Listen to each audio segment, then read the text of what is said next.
Gambian pressure groups are calling on the government to reinstate the 2020 draft constitution after the 2024 draft was largely rejected by many Gambians, both at home and abroad.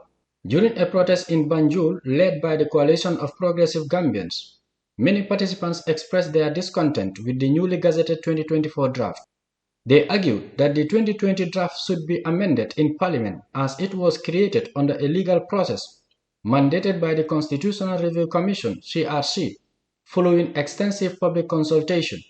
The coalition and other stakeholders are presenting urgent concerns, noting that more than 70% of Gambians favor the 2020 draft constitution. "We want the 2020 draft," stated Celestine Kujabi, Secretary General of the CPG. That the 2020 draft constitution is the constitution of the people and the constitution they want. It is the voice of the people and set of principles we want to be governed with through personal integrity and national sovereignty. Recently, we were disappointed by the unconstitutional move by the executive and the Minister of Justice, who amended and omitted some of the provisions and entrenched clauses of the 2020 draft constitution without proper consultation in respect for the voice and choice of Gambians. The Secretary General emphasized that the 2020 draft constitution resulted from thorough consultation with the Gambian people. Protesters chanted "Bring back our own security" outside the National Assembly, highlighting their desire for safety and accountability. We need back our armed forces. We need our armed forces. We need our armed forces. The 2020 draft constitution, a document we regard as sacred, is the proposal of Gambians after a thorough consultation home and abroad. It needs to be given the chance to undergo the rigorous process in the National Assembly. We expected its consideration and adoption led by the pro-government parliamentarians, supported by opposing members of parliament, to the people so that they can decide, but not by a few political actors.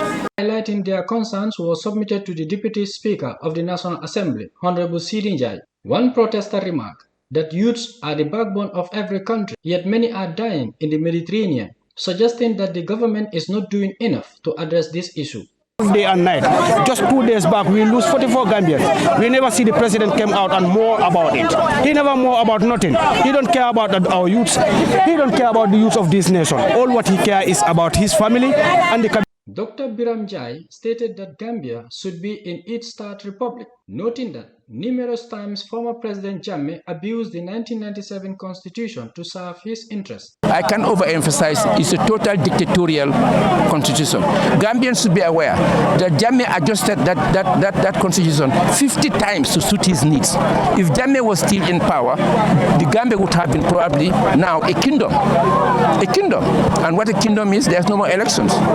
Mr. Durundao, another protester, commented that while the constitution is not perfect, Parliament has the authority to make necessary amendments. That, of course, we are not saying it's 100%. That is why we give the chance for it. If there is any amendment that needs to be done on compromise and consensus by the National Assembly, it is more than welcome, as long as it is agreed by those who represent us. But what we don't want is a cabinet to sit down in the cabinet and draw up a constitution and expect that to be used by the majority of Gambians. Protesters highlighted that a significant amount of funds was invested in drafting the 2020 constitution. Many held placards displaying their grievances, which include demands for attention to the National Audit Report, accountability for the destruction of the Fisheries Department, addressing the high cost of living, combating corruption and injustice, and consideration for dual citizenship in public office. Their chants include "Power to the people" and "Stop the corruption and injustice."